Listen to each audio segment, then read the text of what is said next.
Yeah, thanks for coming out. Thanks very much to the New Cultural Forum and also to Bruce. It's such a pleasure to see quite a number of people from the course on woke, which is, by the way, an open online course, and I've got the brochures there, so please feel free to pick one up. But to see people in the flesh that I've only seen online is really quite something. So today what I want to do is I'll talk about the book. Now, I just sort of give you a bit of foreshadowing. Like the book, this is going to involve the first part, which is going to be relatively conceptual. We're then going to go into a fair bit of detail on survey data, which, I'm a quantitative political scientist and social scientist, and then we're going to return to what to do about this issue of woke. So it will return to being a bit more conceptual. So just if you are thinking this is a lot of data, that's part of what's distinct about the book, is that I'm trying to ground this in large-scale data rather than just anecdotes. But the anecdotes are important too, and I don't want to detract from that. But I'm trying to sort of put this on a sturdier social scientific footing to refute some of the people who say, well, this is just like just a few incidents. This is nothing to worry about. Yes, Jordan Peterson wasn't allowed to speak once or twice. Okay, but that's just an isolated incident. This is not really a major thing. So I want to argue that it is a major thing. And to do that, sometimes you have to sort of come up with the data. So I will be talking through some of that. So the title, Taboo, will be self-explanatory as we come into the talk. Like the third awakening, they are both central to the story I want to tell. It's just that this is a book that has sort of a number of different components that fit together, but it's not something you can necessarily summarize with just one word and one word only. So I want to begin with what is the subject that we're talking about today. And what the subject matter is woke. And in a way, there's been a whole blossoming, a literature. And if academia was actually a fair place that studied things that were of interest in society, we would actually have a branch of the social sciences that focused on woke studies. Because this phenomena has exploded in the press, and it has exploded in survey data. But it's not being studied in academia because it's very uncomfortable terrain for a lot of people who buy into these ideas to study themselves. So what is woke? And this word is abused. It's used as an epithet. I fully understand that. But I also think it is a useful social scientific term that denotes a phenomena that is real in the world and that is distinct from other phenomena in the world. And that's really all social science is about, concepts that describe something real, objective in the world. So what is woke? It is the making sacred of historically marginalized race, gender, and sexual minority groups. That's the one-sentence definition of woke. Notice what's not in there. I'm not talking about, climate change and vaccines and low taxes and all these things, global institutions. There may be debates, there may be family resemblances between the climate debate. Certain things might be sacred, but this is not really what I'm talking about. I'm talking about the identity groups, race, gender, sexuality, that have been made sacred. So that is what woke is in my book. Now, we'll come to something more recent. Just the other day, we had Keir Starmer's maiden speech in Parliament.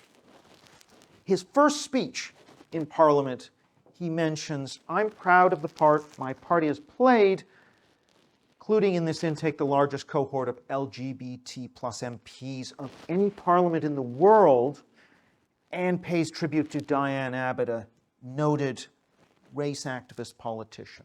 So already, first speech, we've got sexual orientation, we got a bit of gender, we've got race. Why? Why is that? Why was that important? Why wasn't he talking about the number of MPs in wheelchairs, or the number of mothers, or the number of working class MPs? I know there are very few, but why race, gender, and sexuality? Why are those categories, of all the categories you could choose, those categories invested with social meaning and importance? Because those are the sacred categories in this belief system. And because they are sacred, they are going to be centered in speeches and party manifestos, in what Ed West would call the new civic high holy days. So, for example, Pride Month, Black History Month. These are the things that are going to be centered not other categories. We're not talking about Jehovah's Witness month. We're not talking about, I don't know, Syrian month or Kurdish month. We're talking about Pride. We're talking about Black History Month. So centering these categories is the first thing that occurs and tells you that the emotional level, the volume knob has been turned up to 8, 9, 10 for certain categories, whereas for class and disability it's turned down. And this is not really about ideas, it's about an emotional regime. The emotional regime has cranked up the volume on certain categories, race, gender, sexuality, because those are sacred. So they're going to be centered in party manifestos and speeches and so on. They are also going to be the basis for taboos, the red lines. If you are seen to be offending a member, even the most sensitive member of one of these categories, you are committing a kind of blasphemy. You have profaned the sacred. You've offended the gods, and therefore you can be canceled.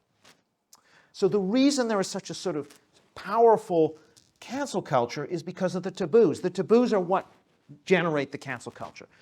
You have the sacred, and so if you profane the sacred, you have a disgust reaction. It's not a rational, okay, this is your first offense, let me just see what the penalty is. Okay, according to the schedule, your penalty is some community service. No, it is, you've transgressed the sacred, you're disgusting, you must be cast out of society. And it's that, now of course there have been taboos all through history, but this is the idea that you've transgressed the sacred, and that is why we have cancel culture. Out of this idea of sacred categories, we have a loose belief system which I term woke cultural socialism. Now we could have a non-woke cultural socialism. Some of you may have seen Lionel Shriver's new book, Mania, which talks about people who are smart having to suppress their intelligence and having to dumb everything down because we can't have inequality and oppression of smart people against dumb people. That's not a woke cultural socialism, but woke cultural socialism is about the woke categories, race, gender, sexuality. And when I say cultural socialism, that means first and foremost, we must have equal outcomes. No race gaps, no gender gaps in the boardroom. Harvard admittances, when Harvard admits students, it must, if the US population is 13% black, Harvard's freshman class must be 13% black. That's what I mean by cultural socialism, equal outcomes for historically marginalized race, gender, and sexual identity groups. Race and gender quotas on reading lists, what we call decolonizing the curriculum, meaning that there has to be equal representation of historically disadvantaged groups on the curriculum, and maybe even in historical productions. It could be Shakespeare, it could be the story of the British past. We have to make that look multicultural to equally represent different groups. So that principle, equal outcomes, underlies the policies of affirmative action, for example. Second principle is harm protection, and especially emotional safety. The emotional harm protection for these groups. And that means you can't say something that might be perceived as offending or damaging the self-esteem of a member of these groups, which are portrayed as being very fragile, much more fragile actually than they actually are. And therefore, if you even say anybody can make it in America, that is suggesting that in the United States there isn't systemic racism, and you can't say that, and that could be offensive to somebody who thinks there is systemic racism. So you can't actually say what are called microaggressions, and that could be something as simple as mispronouncing somebody's surname.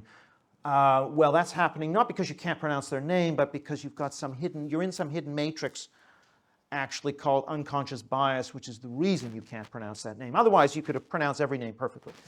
So we have these two principles of equal outcomes and emotional harm protection for historically marginalized groups.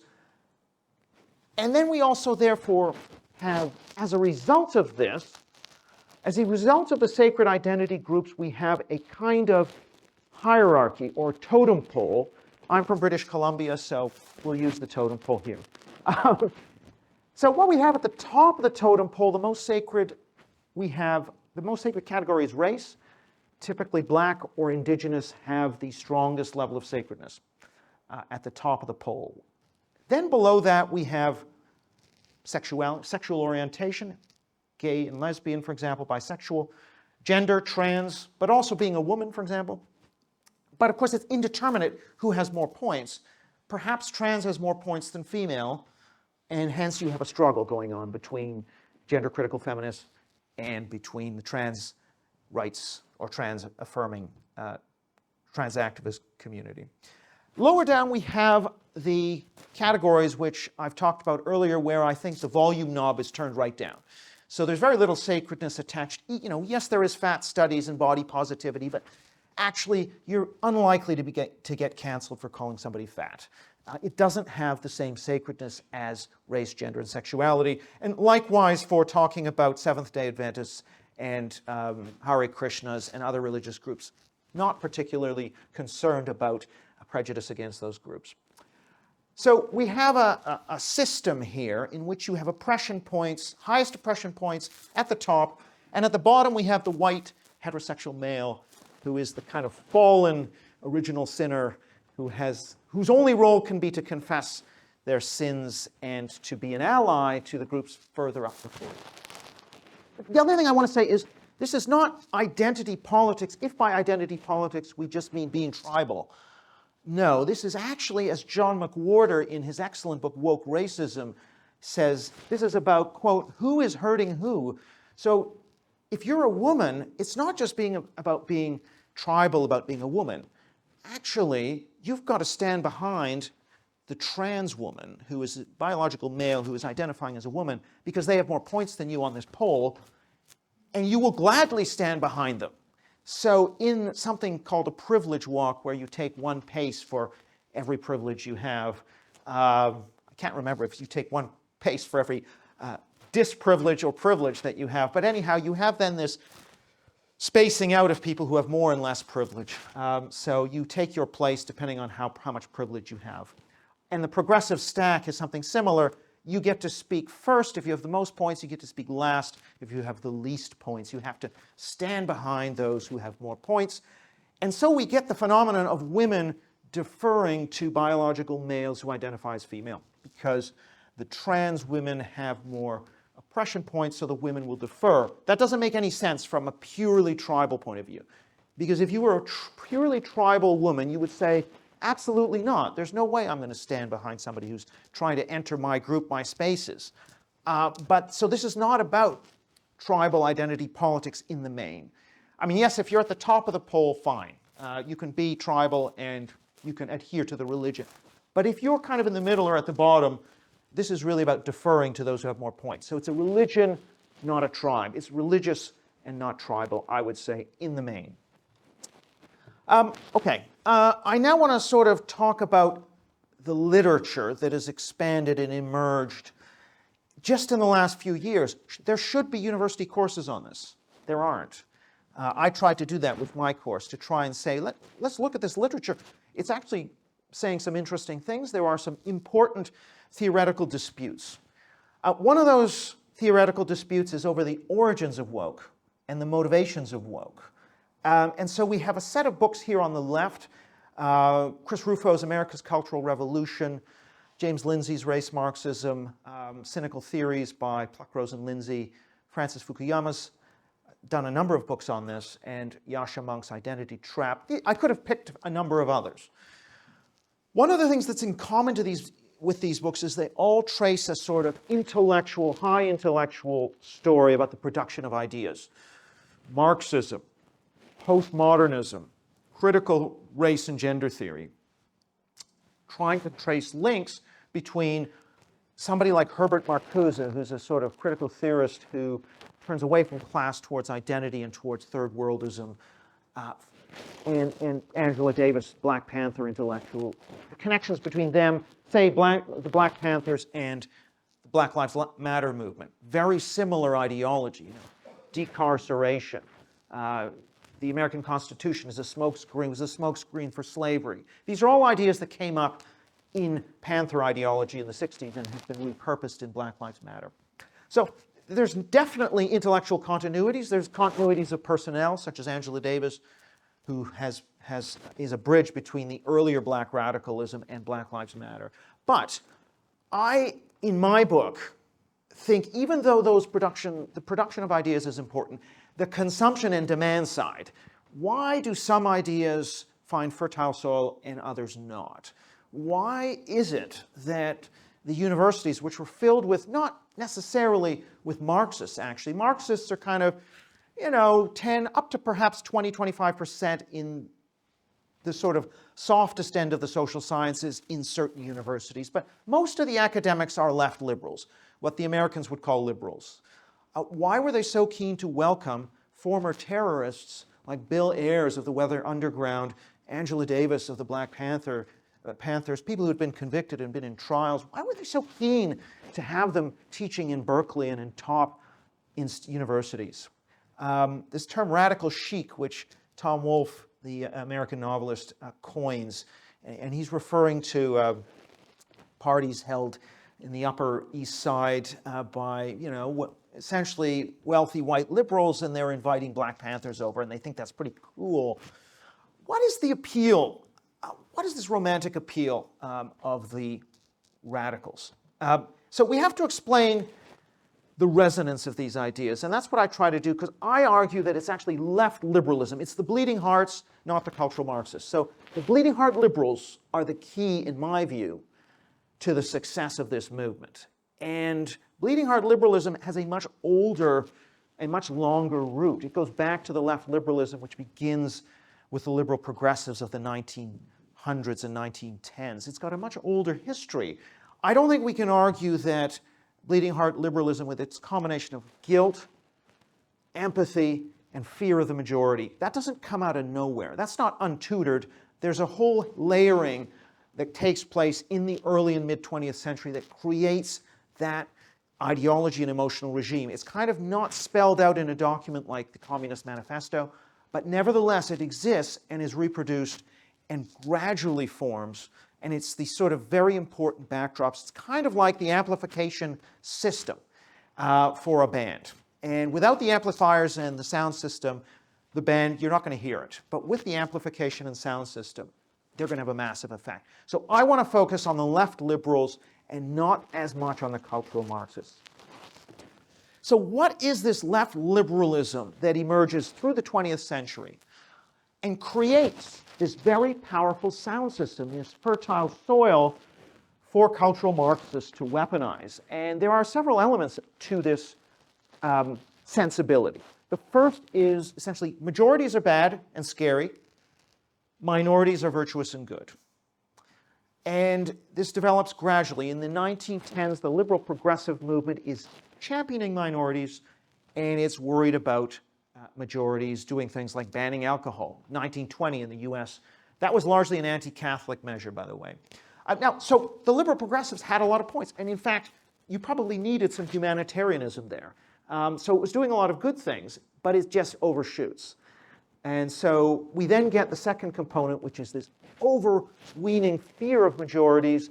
Starts in the 1920s to some degree, and again, a lot of this is in the context of the revival of the Ku Klux Klan, mainly anti-Catholic Ku Klux Klan in the northern US.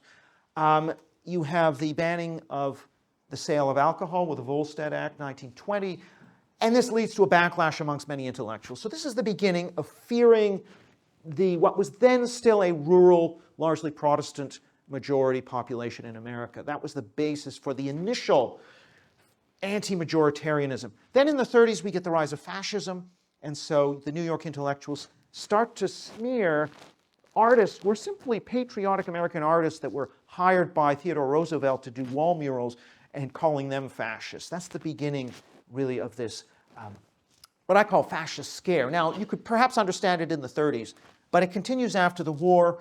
Harry Truman makes use of it. So we have this fear of the majority. We have an empathy towards initially European minorities, Jews and Catholics, and it eventually gets translated over to non-white groups, in particular African Americans, post the 60s.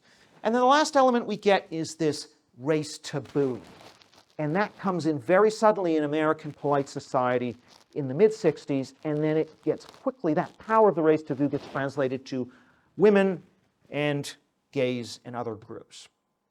I'm not, essentially, Rufo's model is very much this idea of you have cultural Marxists, they undertake a war of position, they try and take over institutions, they reproduce themselves perhaps through their epigones who then get jobs, they hire their own, and they eventually multiply. And everyone knows the blueprint. The blueprint is we want to make revolution. The working class failed us, so we've now moved over to African Americans, the third world lumpen proletariat. That's who we're going to look to overthrow the system and bring radical social transformation.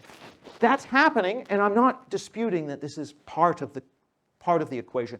It's just that I think that what's happening is more like a complex system, more like a virus. So it's more like COVID, and it's being spread from person to person in a viral way. And you occasionally hit a super spreader, you take over an institution, that becomes a super spreader, but this is more of a bottom-up phenomena, and that's one of the reasons why it tends to hit the institutions first, not the state. It tends to be most prominent in universities and schools and hospitals and museums and the arts. It hits the institutions first. The state is not generally the driver. Occasionally they'll get control of the state, as we see with Justin Trudeau in my country, Canada. That's very clear. They did get control of the state. They're even moving into the court system. But in general, what we see a lot of is cancellation by institutions, universities, hospitals, corporations, and so on. Why? Because you get the activists putting pressure on these institutions, undertaking internal activism through affinity groups and Slack channels and various other means to influence the administrative DEI policies of these institutions. So I'm arguing for this more viral bottom-up model. Now what that means is we get a lot of herding and conformity, people falling in behind each other, trying to be virtuous or fearing to be left behind and being accused of being a racist, sexist, homophobe, transphobe. And that bottom-up process leads to awakenings. And scholars of American Protestantism will know there have been two major great awakenings. These are periods of emotional enthusiasm that grip a population. And you have all of these competing preachers. So it's a kind of leaderless movement. And similarly with woke, I talk about three awakenings where there isn't a single Catholic Church or Communist International that is directing traffic. It is actually relatively leaderless. There are a bunch of competing woke preachers, if you like, influencers, some of whom have more influence than others, but even a small fry can start a Twitter pylon, for example. And so you have all of these actors working from below and setting fires and really riffing off each other and creating these waves. And so what are the three awakenings? The first one is in the late 1960s. Now, what I've done here is gone to Google Books, where you can search by keyword. The keyword I put in there is racism. If I put in sexism, I'll get a very similar pattern. And this is the number of times the word racism is used in American English language books. Not very different in British English language books, a little bit different. But what that shows is the frequency of the use of the term racism shoots up in the late 60s. It then comes down a little bit, plateaus. And then in the late 80s, early 90s, when I was going to university, and I very much remember this, where we had political correctness and speech codes. We had Eurocentric. The curriculum is too Eurocentric. Hey-ho, Western Civ has got to go. A new affirmative action push. All of that was happening in the late 80s, early 90s. The first anti-PC books were coming out by people like Alan Bloom's Closing of the American Mind. I remember very vividly when that book came out. It had a big impact. People were starting to notice that this was a very intolerant movement, intolerant of free speech.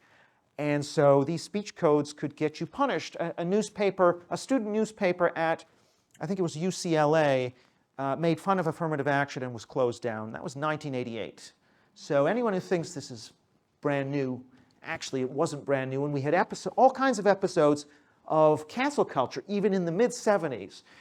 We had episodes. James Coleman, president of the American Sociological Association, argued that busing, the policy of busing school children from poor black areas into more affluent white areas was a failure. And the evidence was pretty strong. He was very quantitative, very dispassionate. He was an impeccable liberal. He was picketed on stage as a Nazi and a racist. That was 1975-76. They even tried to investigate him for an ethics violation because of what he was saying. So this is not a new phenomenon. And that's another point I make is we're in our third wave here. Now, of course, the scale is larger, but the ideas are very similar, largely similar. Not entirely the same, but pretty similar. If you were in a feminist gender studies group in the 70s, and you follow that through to the present, you won't have noticed very much difference. I mean, pretty radical all the way through. Yes, some new bells and whistles, some new terms, but not much has changed. So I'm arguing for an acceleration, not a deviation. Some people are saying, oh, you know, the 2000s, it was a sort of golden age and we could be free and say whatever we want. In certain places and in certain disciplines, yes. In the sciences, perhaps. But certainly in the social sciences and humanities, that was not the case in many universities, at least on the faculty. So it depends where you are. If you are in a place, maybe the corporation, maybe the sciences that has been hit more recently by the spreading out of this phenomenon, you think it's new, but the reality is that in other parts of the academy, it's pretty old, actually. And in fact, looking at academic articles, you can see that racism, sexism, homophobia were being talked about at very high levels already in the 80s and the 90s. Actually doesn't change all that much. It does go up a bit in the 2010s, but that was something that was already on campus. The big difference is social media allows it to come off campus in the 2010s and reach into a wider part of society, into the New York Times, into the mainstream news. That was different. And so I place a lot of emphasis then, the title Taboo, on this idea of the race taboo. The anti-racism taboo, which comes in the mid-60s in the US, is the big bang of our moral universe. It's like the Big Bang. It explodes, and we're living through the after effects. And to some degree, the die was cast when that taboo emerges. And there was really very little pushback against it. And we're living now. It may have happened more quickly because of social media. I think we would have got there anyway. Because what that did was it created a zone of sacredness around the category of race. And from there, it was a bit like a kind of kryptonite radioactive substance. If you touch it, you're radioactive to other people. It becomes something very powerful. You want to get hold of it for your movement. If you're a feminist, if you are gay rights, if you are Chicano movement, you want to get hold of that. Even if you're a Quebec nationalist or an Irish nationalist, they tried to style themselves after the black civil rights movements in America. You get an expansion then of this race taboo into other parts of society, and the meaning of racism gets inflated and inflated and inflated to the point that going hiking or skiing becomes racist now because there aren't enough people of color. The meaning of racism is stretched because what Cass Sunstein calls opprobrium entrepreneurs, outrage entrepreneurs, it's very useful for them to actually use this taboo because it makes other people shut up and it takes entire questions off the table of democratic discussion. You narrow the Overton window of acceptable debate by using this taboo. So it's a very powerful substance. You want to wield this sacredness. And so I believe also that our current moral order still revolves around this taboo. And until we do something to reform this taboo and to secularize this sacred, we're not going to get very far. It's going to keep cropping up. Shelby Steele, who wrote a wonderful book called White Guilt, is an African-American conservative. He grew up in the pre-civil rights South, so he observed the shift in cultural power. It used to be the case that black people had to sort of defer to white people. The whites had the cultural power.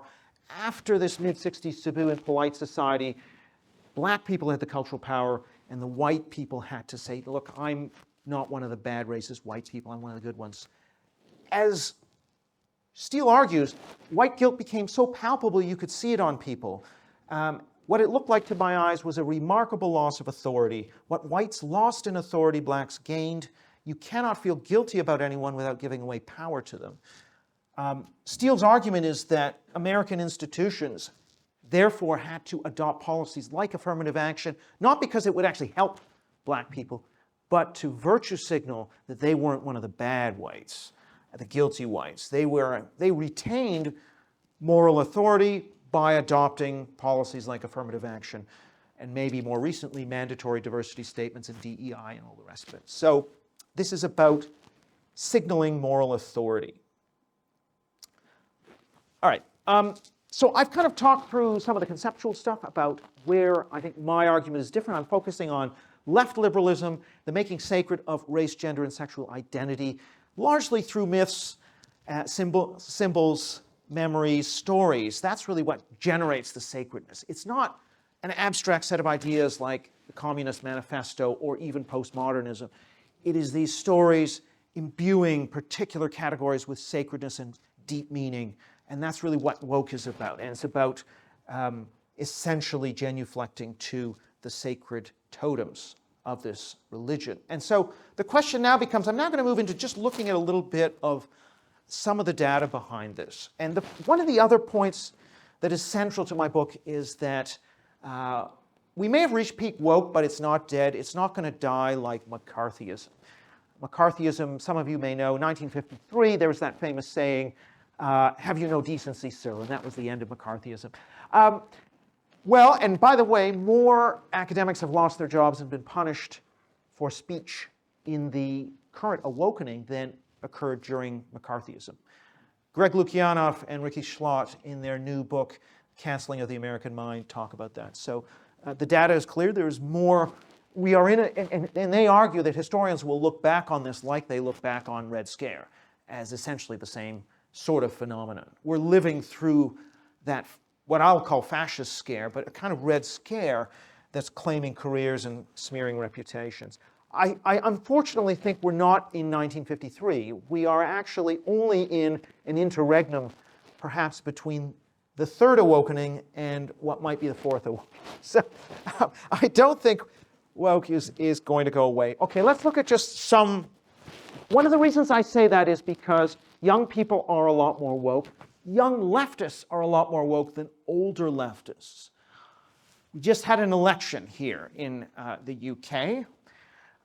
This is from YouGov, showing how Britons voted by age. About 80% of 18 to 24-year-olds, who, except for those who voted for other parties, 80% voted for Labour, Lib Dems, or the Greens. So left of center parties got 80%, right of center parties about 20%. Now, it is true that that young group, if they're going to be on the right, were slightly more likely to vote Reform than Tory. So that is true, and we see that in France. If you're on the right and you're young, you're going to vote for Le Pen or Bardella's RN rather than the mainstream right. However, the majority of that young population is on the left, 80-20, and you compare them to the 70-plus population, it's sort of only about 40% voting for left-of-center parties. So over twice as many of that young group are voting for the left. So we see a huge age gradient in the vote. Now, of course, people can vote for various reasons. But it's also worth saying this is not just Britain. Even in the European Union, if you take 18 to 24s, they were more likely to vote for left-wing parties in the European election than other age groups. So we have this pattern of the young tending to vote for the left. It's more extreme in Britain, yes, but we see it across the Western world. We also see some of the attitudes on the culture wars issues very sharply divided by age. So if you take the first question here, now this is from 2022, and things have changed a little bit since, as I'll explain later, but trans women who have not undergone gender reassignment surgery should be allowed to use women's changing rooms. Do you agree with that or disagree with that? If you take the under 25s, they agree with that statement of allowing women who have not undergone gender reassignment surgery to enter women's changing rooms. 13 more points than they disagree with it. So net plus 13 in favor of trans women entering women's changing rooms. Now you compare that to the 65 plus group, 46 points against allowing the trans women to enter the women's changing room. And that's the same pattern on all these other questions. I won't go through them all. If we take trans women who have not undergone gender reassignment surgery should be allowed to use women's toilets, we see again a plus 18 for the under 25s, minus 42 for the 65 pluses. So a big, an enormous gap. Gaps on the order of 50 points between the youngest and oldest age groups. And this is on the trans issue, but it's also on a whole set of other issues around race, gender, and sexuality. It's worth saying it is not always the case that young people have been a lot more left-wing and culturally left-wing than older people. And we can even track an issue like immigration, which I think is heavily inflected with culture war sensibilities. If you think race is a sacred category, and if you think being in favor of restricting immigration is in some way going to offend someone from a racial minority, because immigrants are more likely to be racial minorities than people born in Britain, then you're more likely to be against immigration restriction. And so, but it's not always been the case. If we look at the under 25 voter in Britain, in the British election study since 1964. Now, the study has not been taken every year, and these are the dates that we have. That's all the data we have, unfortunately. I would love to know what happened between 2001 and 2014. The question wasn't asked, so we can't compare. But if you just look at the period from 1964 to 2001, something on the order of 70% of people aged 25 and under wanted less immigration. So around 2/3 of the under 25s are saying we want less immigration to Britain from 1964 to 2001. Then between 2001 and 2014, the share drops from around 65% to 40%, an enormous change in the 2000s. This is pre-Brexit. So that's important. It's pre-Brexit, but of course there's been the rise of the BNP got some votes in the early 2000s, and then we had UKIP come along, start to do better, of course. So there is perhaps some rise of the populist right, but that is really a substantial and noticeable change in youth attitudes. And then, since then, we've had an even further decline to, by 2023, it's approaching only 20% of the under 25s who want less immigration compared to almost 70% in 2001, at a time when, of course, immigration has increased dramatically in Britain. That calls for an explanation. And I would argue that part of the reason that this is occurring is because the young population is being steeped in this ethos that race is a sacred category, racial minorities you can't offend, and being against immigration is offensive to racial minorities, therefore you can't be against immigration restrictions. So that's, I think, a big part of what's going on. Ed West, in his book I would recommend, Small Men on the Wrong Side of History, talks about the youth culture and how it's shifting from the 90s and becoming much more overtly anti-conservative. That youth culture, that anti-conservative youth culture, I think is very much with us today. And part of that is talking about the Tories as this racist, anti-immigration party. That trope is very powerful. Very much linked to what I'm calling woke. And notice that what I'm calling woke is not something of the last 10 years. I am arguing it goes back much further.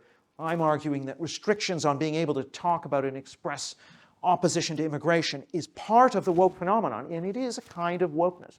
I think the debate around multiculturalism is very much a gateway into cancel culture and critical race theory, for example. The age pattern is very pronounced. We see it time and time and time again in a lot of data. And here's another example. This is academics, social science and humanities academics in 3 countries, Canada, the US, and Britain. I've also added in PhD students as well, by age. And the question here is whether they would favor firing or forcing out an academic who did controversial research across one of 5 scenarios, which I won't get into, that the British Empire did more good than harm, that the nuclear family produces better outcomes for kids. Whether you believe in this or not, I was simply saying if an academic came up with these findings, should they be encouraged to leave or forced out of their university? Would you actually support that? The academics 35 and under, we have anywhere from about 32% chance up to 41% chance of agreeing with at least one of these 5 cancel campaigns against an academic who did this controversial research. whereas academics, anything over about age 45, it's in the region of only 0.10 to 0.15 or thereabouts. Twice as likely, if you are an academic 35 and under, you are twice as likely to favor canceling an academic compared to academics 45 and over. The PhD students are even worse. You can see that amongst American PhDs, we have a sort of greater than 50% chance of supporting at least one of these 5 cancel campaigns. So a much less tolerant younger generation. And this is not because that younger generation is a lot more left-wing.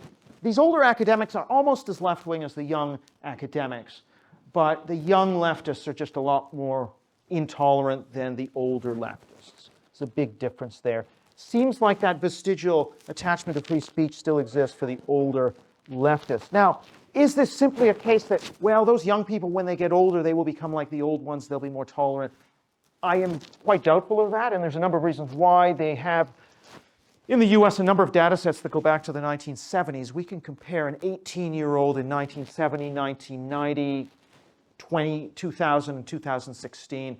That 18-year-old in 2000 was a lot more tolerant of offensive speech than the 18-year-old in 2016. The same age, different generation, much less tolerant.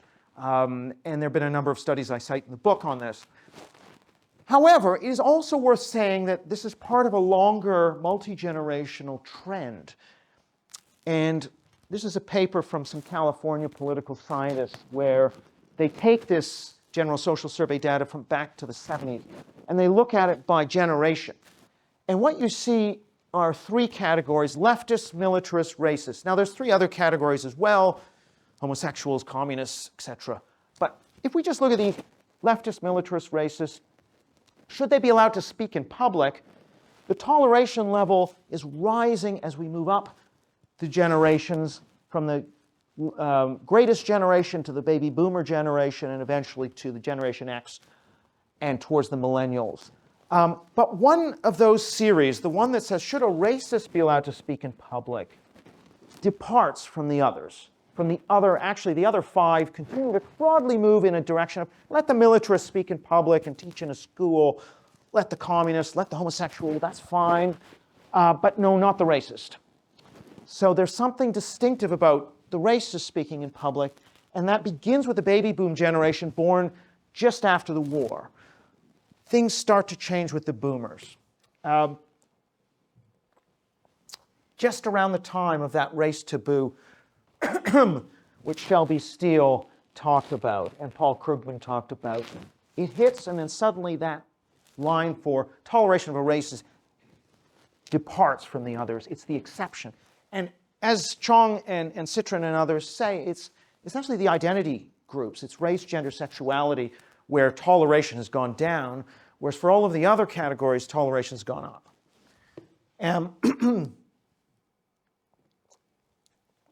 And actually, this turned an entire literature on its, on its head.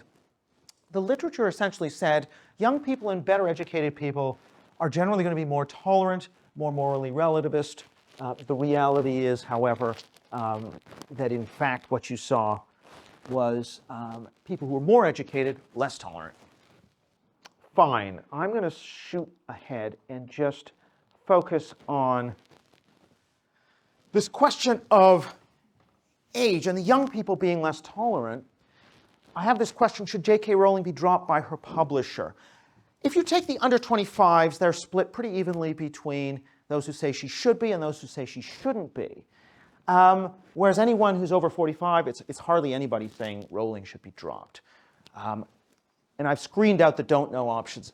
The other thing we see is this growing gender split between young men and young women. If you look at the 18 to 25, almost 40% of young women want J.K. Rowling to be dropped by her publisher, compared to just above 20% for young men. That gender split is something we're seeing opening up in place after place. Here's young women compared to young men. The percentage that identify as liberal amongst women has gone up now towards 40% or 45% in the US. It's been flat amongst men. So we're getting that gender divide opening up amongst young people. And I'm happy to get to that in the Q&A why I think that is the case. Just a little possible positive news, just for the skeptics. Just in the last 18 months, it looks as though, on some questions, the young population is moving away from the most woke views. So here's a question that says, do you support separate toilets for men and women, or do you want unisex, gender-neutral toilets?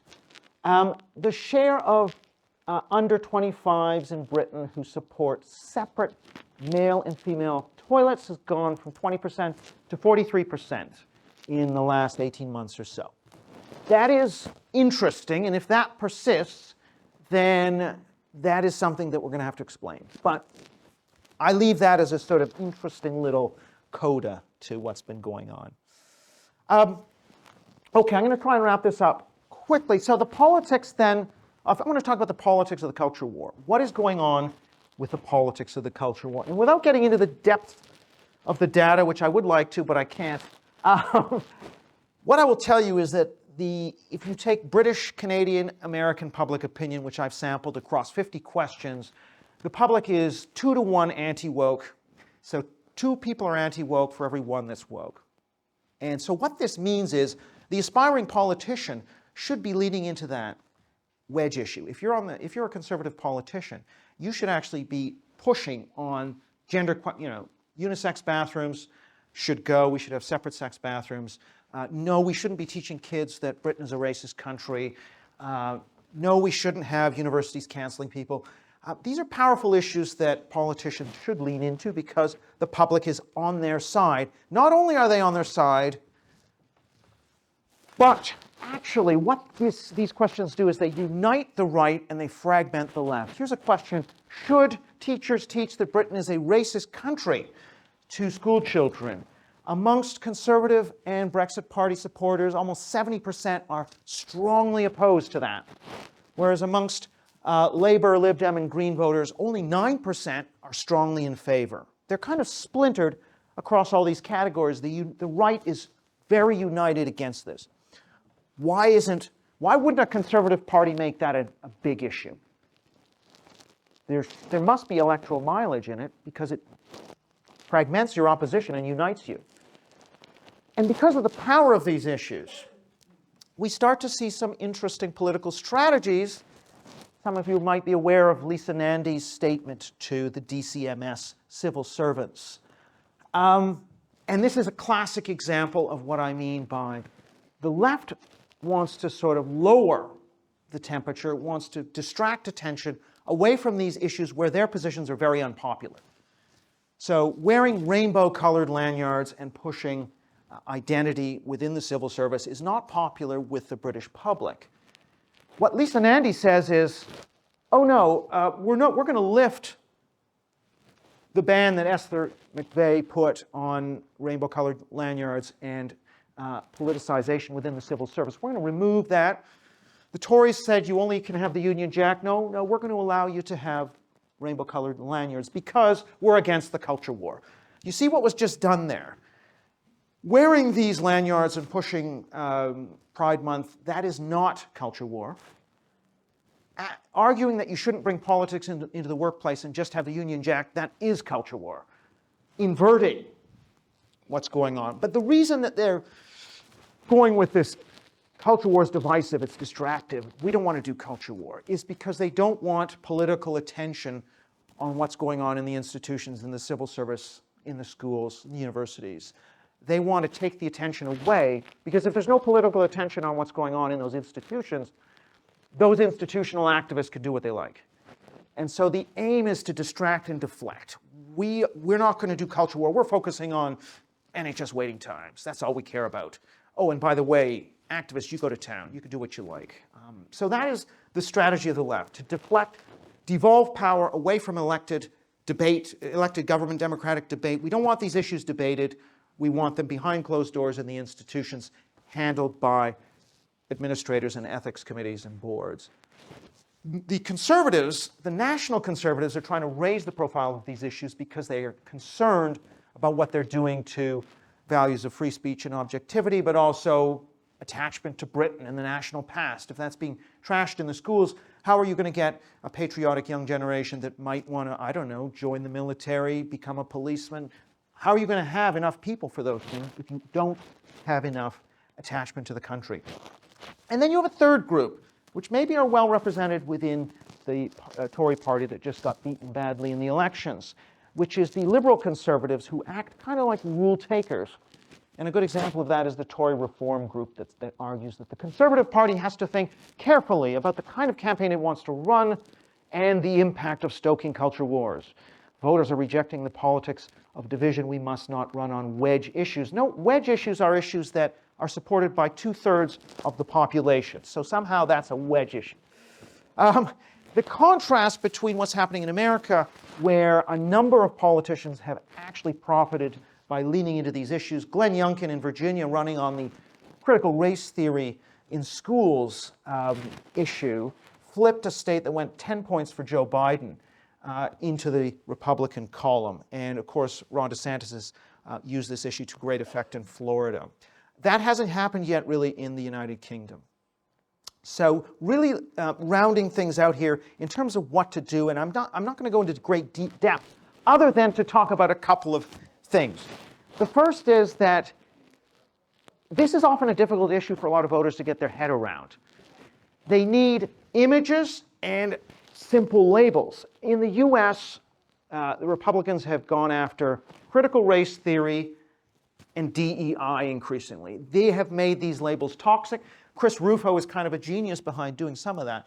The other thing we see, however, is that whenever people can see vividly what these things are about, they are much more opposed. So in this survey, I've done half the people without this picture and half with the picture.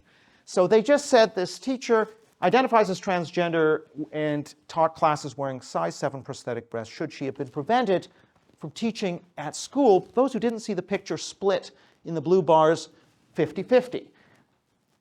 Those who saw the picture, it's 75-10. And so that's what I mean. And you saw that a bit in Scotland with the Isla Bryson debacle and what that did to Nicola Sturgeon. So that's just a clue as to the kind of political communications that are probably going to be necessary to drive home exactly what this is about. The other point I want to talk about is how you actually internally change parties of the right, because I'm arguing the change can only come from the right initially. Once the right starts winning elections on this, the center left then can win its own internal battles against the woke left. The right in the US, again, the US is ahead on fighting back on this for a number of reasons, one of which is it has a number of organized and established lobbies. However, even in the US case, the established lobbies are on issues like guns, abortion, taxes. And so what you see is actually the Republican Party is very responsive to the gun lobby and the abortion lobby, or anti-abortion lobby. And so we have 13, now 14 US states that have banned abortion effectively. But only 4 Republican states have banned affirmative action.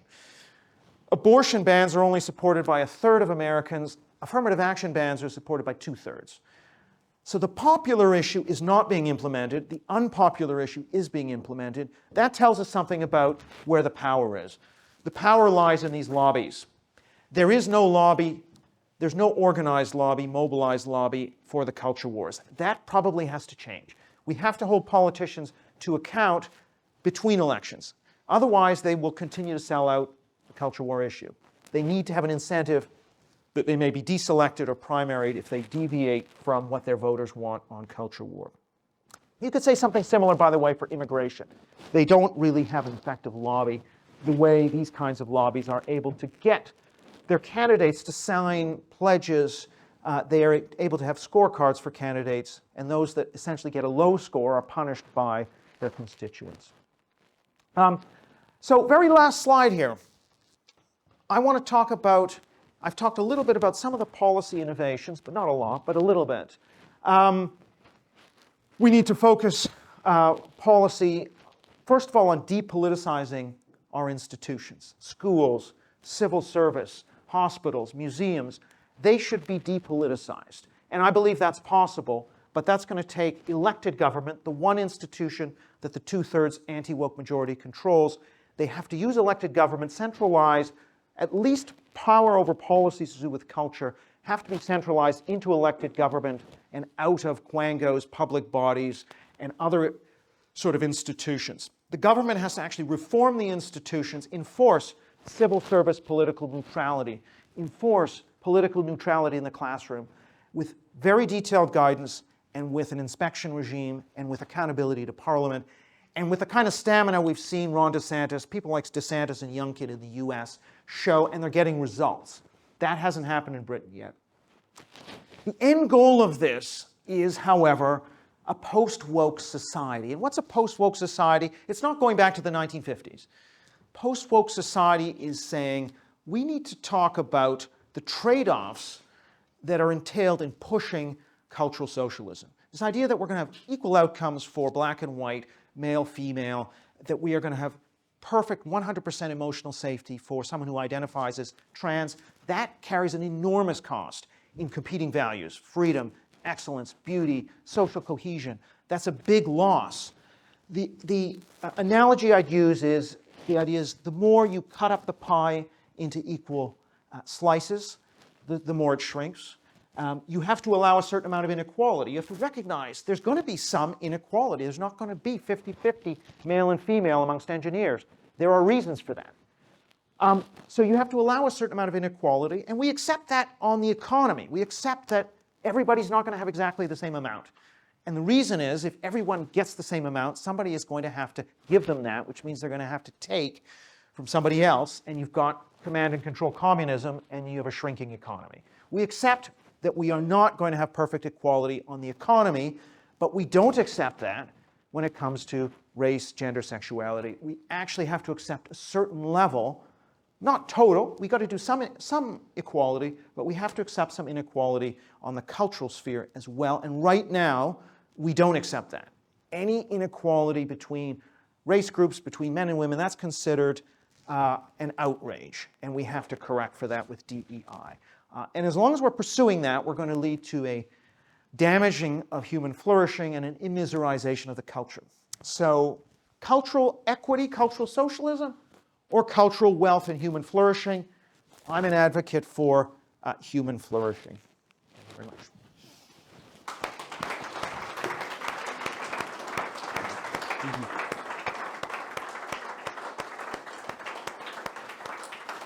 Well, thank you very much, Eric. I think some convincing arguments there. So we're going to move this forward quickly because we're slightly running over. But so the first question I wanted to ask, just touching on the election, is that you lean heavily on legislation as a solution, but clearly we've got. We're looking ahead at least 5 years of a government that is probably going to make further constitutional changes which may restrict parliamentary sovereignty and democracy even further. So what's your outlook for that, and what are the things that we can do? And there is a leading question here, I will admit. In terms of civic movements, grassroots such as New Culture Forum, Free Speech Union, Academy of Ideas, that type of thing. Well, it is going to be grim, I think, but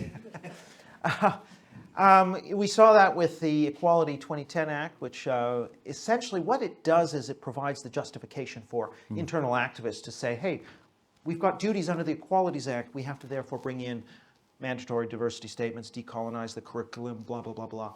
I think the Race Equity Act that is coming in, probably going to come in under this government, will supercharge those internal activists. What can we do about it? Well, you mentioned New Culture Forum. I mean, there are a collection of organizations, NCF, Free Speech Union, for example, other civil society bodies. It's really going to be up to them and media like the Telegraph, like GB News, and perhaps the Times and others as well, to essentially be the opposition in exile, to essentially raise their voice. If the government brings in something on, for example, hate speech laws that are going to infringe on freedom of expression, I think if there's enough noise that is made in the press, then that can be defeated. We saw that in Ireland, for example. So even though it wasn't an official opposition, enough noise made in the press can make a difference. The other thing is, of course, lawfare, and the FSU is playing a big part there, taking cases to court, perhaps discrimination on the basis of philosophical belief as a conservative, or anti-white racism, or these sorts of cases can induce a chill in employers who would actually try and fire somebody who refused to agree with DEI, for example. So there's a legal approach there. And from an academic perspective, we talk about what's going on in universities and so on the campus, building on what this last government managed to bring in. What role do you see academia playing, and particularly yourself with your course? For this audience and whoever's watching on the platform, who are the people that you're trying to attract for this, and why? Yeah, well, it's first of all, it's the most fun I've had on any course I've ever taught. But yeah, I'm trying to essentially get more people to take the course, which is a relatively inexpensive, standalone, non-credit bearing course, to try and get people to understand the origins and the impact of woke ideology and what perhaps can be done about it, although I'm scrupulously neutral. I try and be scrupulously neutral in the lectures. We want to analyze this like any other ideology, like communism, like fascism, so people understand. And there have been hundreds of people now who've gone through the course, and the feedback's been excellent. So yeah, those who haven't been on it, I encourage you to take it. And I think, in addition, I'm developing at Buckingham a master's and PhD course for next year, which will be face-to-face, trying to bring in a cadre of students who will learn about this, create it as a field of study. It should be a field of study. Just like we study fascism, we should study woke. It's actually very relevant for our time. So we need to develop a whole intellectual armory for dealing with this. And I also think there is in addition, there are theories that come out of this. I kind of talk about a deconstructing the deconstructors, a kind of critical theory that would say, well, what is the motive of people who are constantly accusing others of racism and sexism and transphobia? Surely we need to inquire into their motives and deconstruct some of these concepts. Why is racism itself a social construction? Or is it just automatic? It seems to be something quite fungible. Mm-hmm. So we need to look at that analytically. Okay. And lastly, before we throw it out to the floor, not so much a question, but a challenge for you. I think, the acolytes here amongst us who will go out to the bars of the country and spread the message. You very wonderfully given us a definition for woke, but I think what we need to do now is be able to precisely define why. What is this challenge to classical liberalism? Why is it so dangerous? Because as you pointed out, what's at stake here is what we all know as classical liberalism, effectively. Yeah. And I would just like to make a point that I thought about, which was this narrative about populism. You don't see populists on the street of the country. The activists are the woke brigade. The populists are actually still trying to use the ballot box, and so I actually view them as classical liberal reactionaries, and I think we need to get that message across. But yeah. I mean, there's a lot of really good points there, Bruce. I mean, the first thing I'd say is we have to be able to unmask very quickly a claim like trans rights. For example, if someone says, this is about being nice to trans people, it's about trans rights. Well, actually, if you look at that, what it is about trans rights to enter women's spaces versus women's rights not to have biological males enter their spaces. It's actually a clash of different rights. It is not about quote-unquote trans rights, and if you're against that, you're an asshole. It's about one group of people want something that clashes with what another group want, and usually how that's sorted out is we have democratic politics to sort that out. And That is the way you sort out these problems. You don't sort of say, you're against trans rights, you're going to be canceled, shut up. So we have to be able to see through these kind of be kind, be nice rights claims, because you're being kind to one group, which might be trans women, and you're being very unkind to another group, which is the women who don't want those biological males in their sports, their spaces. Something similar could be said for all of the claim, a lot of the other claims that are made. So that's the first thing I would say. The second thing is the culture war is not just about culture. And it's certainly not just about the universities. And that point needs to be driven home. The culture war means, woke means you can't talk about immigration levels. Woke means you can't talk about knife crime and stop and search and anything that's going to result in a race disparity in who happens to be stopped and searched. So you can't effectively tackle crime. You can't maybe separate pupils who are behaving badly in class if there's a race disparity. Or you can't have a test to be a firefighter if there's a sex disparity in who passes that test. So woke actually impacts on a lot of the bread and butter issues that people care about. And, and I mentioned military recruitment. If you don't have a patriotic young population, you can't get enough soldiers, you can't do foreign policy. So, there are a whole set of different issues. It's not just about culture. The culture war is about almost everything. Lovely. Yeah. Right, thank you, Eric. My goodness. This gentleman here. Yes, you mentioned basically wokeism basically has been around for a long time, but I'm trying to figure out when Martin Luther made his speech that basically we should be judged by the content of our character, not the color of our skin. According to what you're saying, basically wokeism was already there. Is that correct? Is it? No, that speech isn't woke, but... No, I'm not saying that. I'm saying that you're saying that the wokeism concept was there because, as far as I can understand, this woke concept basically has evolved. The word has changed over time, hasn't it? Well, the word initially meant being awake to, injustice. Yeah, exactly. But of course, what's tricky about injustice is it's unjust if somebody's discriminated against on the basis of the color of their skin. Yeah. Is it unjust if they aren't represented at their share of the population level in every prestige occupation in the country or prestige university in the country? That's the big slippage we get in 1965. So very soon after that speech, or maybe it was around the time of that speech, Lyndon Johnson said, we don't want just equality, equal treatment, we want equality as a result. But of course, if you want equality as a result, the only way to get there quickly is through violating people's right to equal treatment.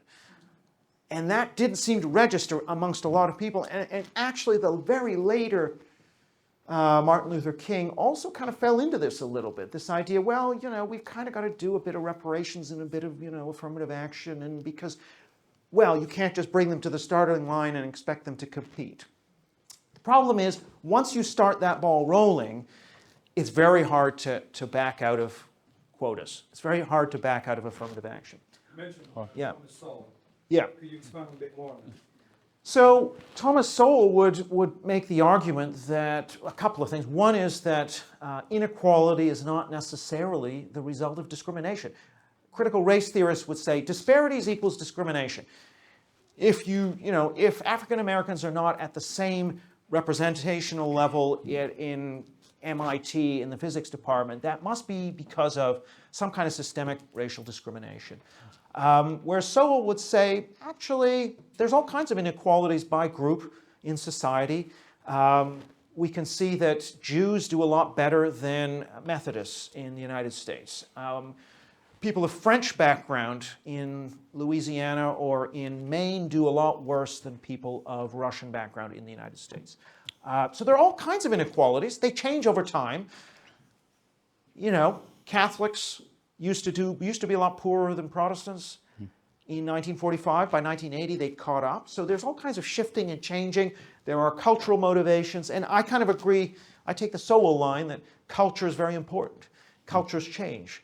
So Black Americans were not in jail at higher levels than whites in the early part of the 20th century, when there was a lot more overt racism. Something occurs to change, and so Sowell and others will say the culture of Black America changed dramatically in the 60s. Now, whether that's because of the welfare state, whether that's because of what I talk about here, the 60s and the cultural revolution of the 60s, somehow that seems to have affected Black Americans very negatively.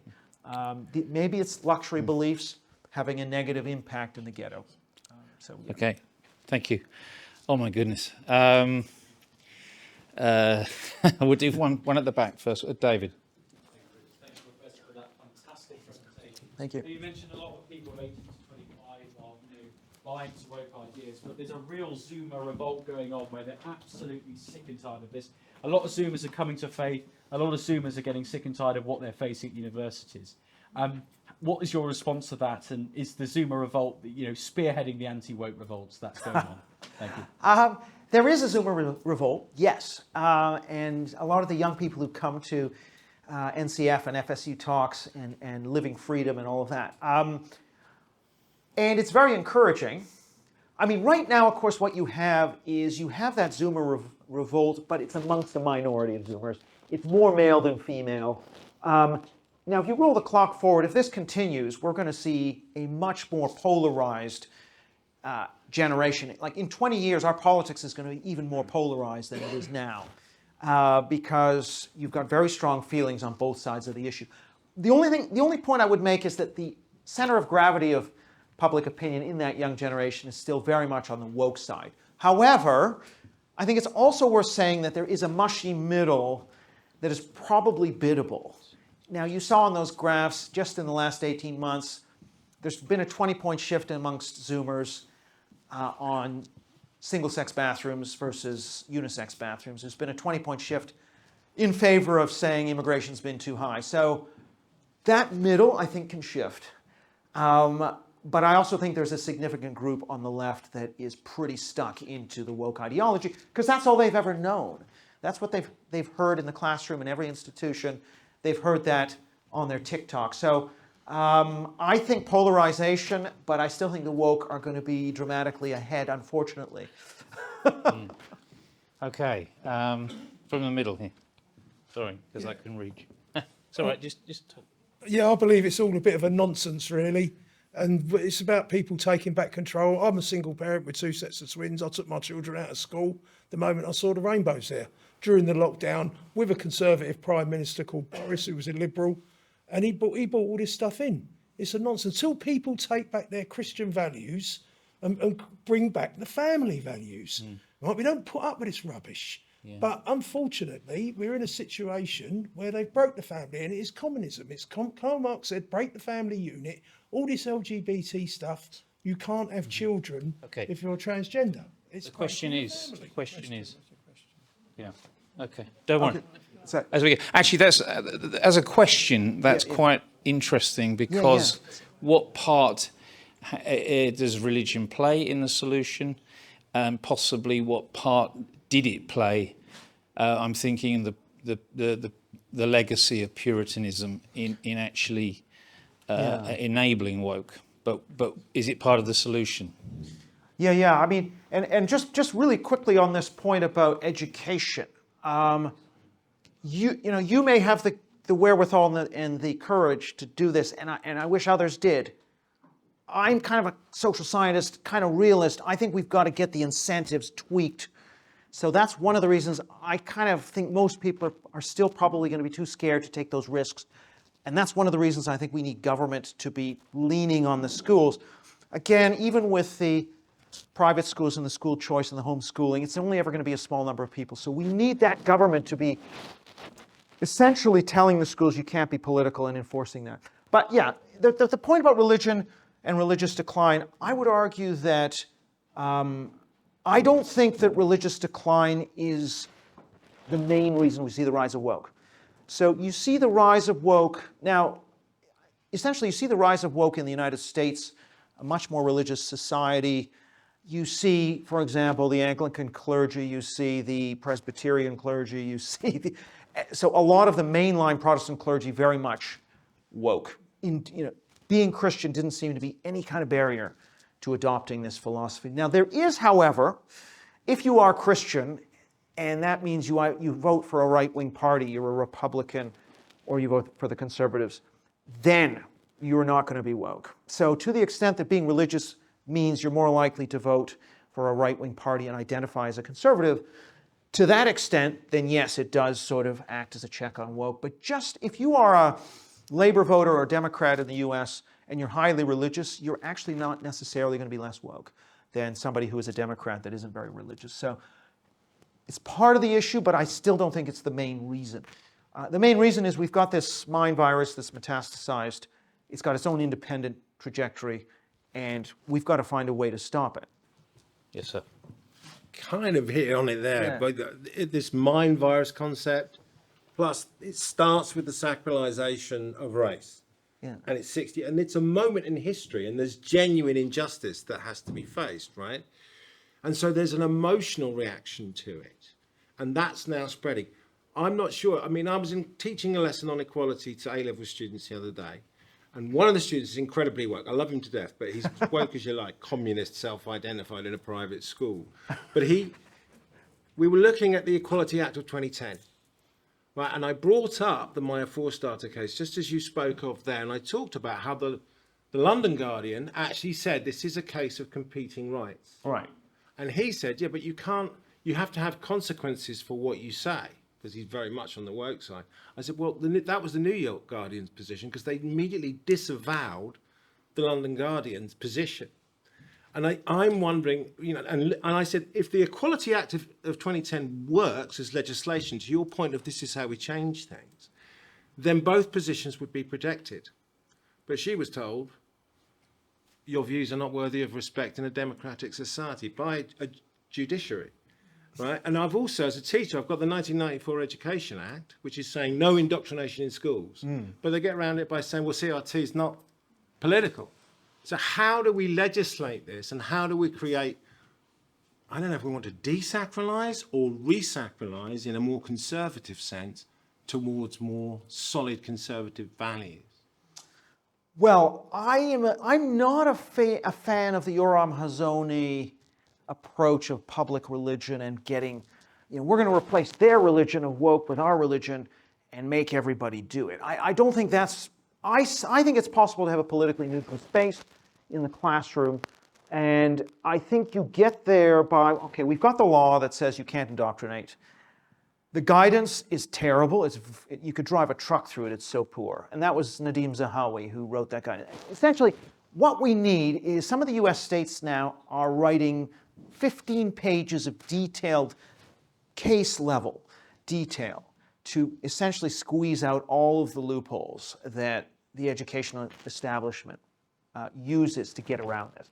I believe if you had very detailed guidance, and that was mainstreamed in the inspection regime, and you had to report to Parliament, and you had a determined DeSantis-style figure that was pushing this, and in fact, there may be some teachers that may have to lose their jobs for violating this, then you would have a chilling effect like you're seeing now in the red states in the US. Well, it starts with an internal reform of, first you need a kind of revolution within the Conservative Party.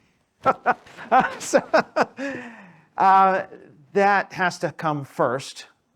There was that revolution in the Republican Party. That's the precursor. Then those issues matter more. Once you get those issues to matter more, you get a party on the right that's willing to be called racist, transphobe, whatever, and see that as, because that is necessary. You have to be called those things to be able to tackle this. Yeah, so reform, I think, if they are focused, and if they have to be focused. They can't go off in 10 different directions. If they raise the profile of culture war issues and say, these are extremely important, we need to address this, you're not doing it, and this is why, I think they can be a force that can help bring about a new force on the right that can actually be more effective, that can have the stamina to see through this kind of a program, which is possible. I'm convinced it's possible in our liberal democratic society. Okay. One from the front. Sorry. John, sorry.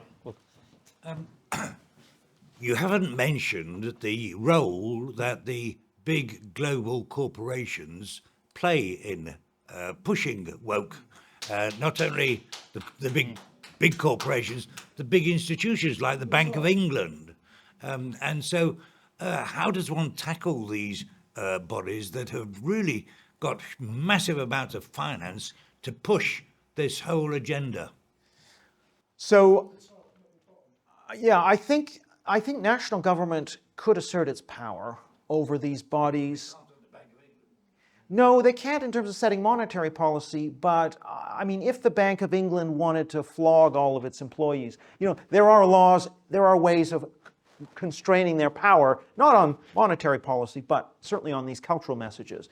So I think actually an elected government that was serious could, as I say, break into these institutions, reform them, mandate political neutrality, define politics. DEI is political. You can't teach this, 15 pages of detail on what you can't do. That is what I would like to see. And you have to enforce it. And if they violate it, people are going to be fired, and that's in the press. That's what we need, because otherwise it'll just keep going on and on. Yeah. I think we've got time for a couple more. This gentleman here was very patient with me just now. Thank So you. you don't need it right up close. Thank you. You showed that there are multiple phases of woke. It then tailors off, in fact, drops. Why isn't it just asymptotic? So it isn't asymptotic because you have the waves of collective effervescence and emotional energy that break and then they fall. So we're just living through one now. 2020, 2021 was the peak of the energy, cancellings. I noticed it actually because I was the target of this on a number of occasions, and I felt the energy falling out of the movement as we moved from 2021 into 2022. Just fewer Twitter mobbings. It just didn't happen as often. So these movements, it's like the Great Awakenings and religious revivals. They have their ebbs and flows. However, that doesn't mean they drop back to zero. They consolidate after each wave. You saw on that graph of the frequency of the term racism. Goes up, comes down a bit, but settles in. And what happens is after each wave, you get an institutionalization and it's embedded. So it's like a plant. You've cut back the bush, but the next time the white policeman kills an unarmed black suspect, boom, we're going to be right back. Now that might be 10 years from now, So you had the Rodney King beating around the second awakening. You had the Rodney King, the LA riots. That was kind of a moment. Falls away. Then it's George Floyd, 2020. So I think that very much we could have another awakening because we haven't actually dealt with the underlying belief system. As long as you've got a pious society, you can have a religious awakening. And so until we deal with the pieties, we're not going to be able to deal with the structure that gives birth, that essentially enables these awakenings to occur. So we have to desacralize the sacred in a way. Thank you. So you've been very patient. Sorry, you can just... You didn't mention one minority race which has not been sacralized but has been demonized throughout history, and that's the Jewish race. I was shocked after the October 7th atrocities by Hamas in Israel as to the response of what I call the wokeroti to that, and they've actually defended Hamas and the Palestinians against the Jewish state. What do you think the affinity is between wokeism and Islamism? Well, I would put that very simply as the enemy of my enemy is my friend. So to the extent Islamism is seen as against the bad white West, hey, they're my brother, and I think it's as primitive and as simple as that. Like Queers for Palestine. Well, pro-Palestine, they're against the nasty white male patriarchy Western thing. So, and I am, so, I'm for Palestine. So yeah. The only thing I would say is I think Jews they don't have many points. They have a few points. So the anti-Semitism charge, it's not the same as the racism charge, but it still carries some charge to it. I think one of the reasons that the U.S. universities have been attacked and some of the punches have landed on DEI is because the anti-Semitism charge still carries some weight. Not as much weight as the racism charge, but it carries a bit of weight. So there is at least a conversation and a battle going on. If it had been anti-Protestantism, there would have been nothing, or anti-white, there would have been essentially no, the universities wouldn't have responded at all. So this is kind of another interesting wrinkle. But you can still be canceled for example, if you use the term cultural Marxist or globalist, someone can say, well, that's an anti-Semitic trope, and try and cancel you. So it's not as though there's no power behind that. There's just less power than the charge of being racist, for example. Lovely. Well, I think looking at the time here and knowing that everybody wants to get elsewhere, I think we'll wrap up there. But I want to thank Eric very, very much. It's been a fantastic turnout as well. Thank you to everyone.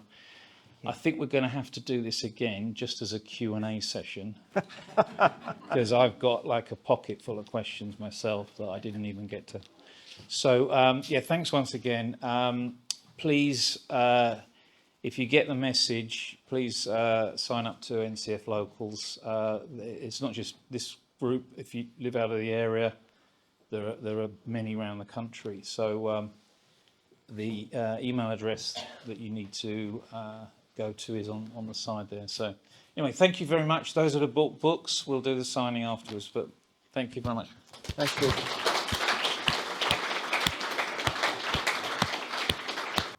Hello. If you're enjoying the New Culture Forum channel and you believe in our mission, may I invite you to join our membership scheme at the link below or on our website, newcultureforum.org.uk. Our work is more important now than ever, and we have great plans ahead for the future, but we can't do it without your support.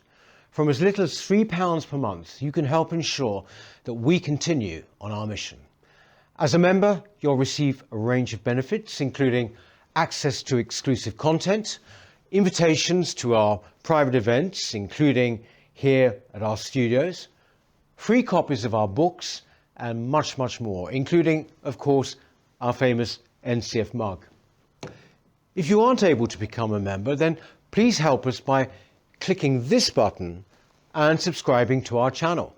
It's completely free. Just remember to also click the bell icon so that you can get notifications when we post new videos. Thank you.